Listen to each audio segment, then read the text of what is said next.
Når I skal til at optage filmen, så går I op i søgefeltet heroppe, og så skriver I Screencast-O-Matic og klikker ind på den side.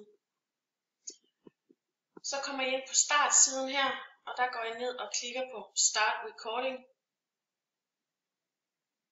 Og så kan I vælge enten at bruge den nye 2.0, eller I kan bruge den gamle 1.0.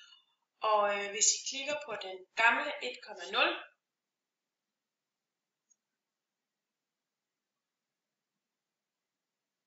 så står den lige og venter lidt.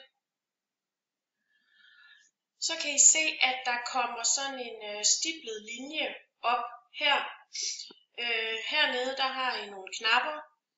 Den røde knap her, det er simpelthen til at optage med, så når I er klar til at optage, så kan I klikke på den, og I kan også stoppe optagelsen på den.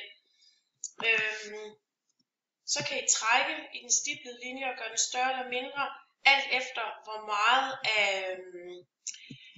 af skærmen I vil optage, fordi den optager alt det, der vises på skærmen.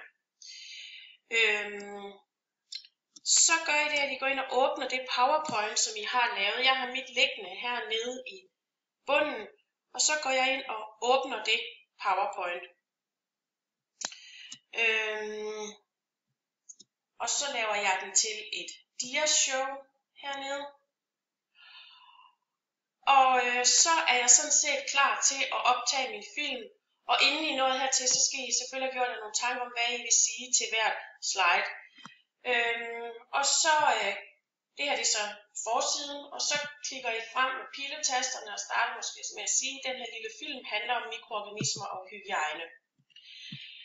Der findes 4 typer af mikroorganismer. Der er tale om bakterier, virus, svampe og parasitter. Og så fortsætter I så slide for slide med at fortælle ind over det. I har lidt tekst, og I har også nogle billeder. Så god fornøjelse med det.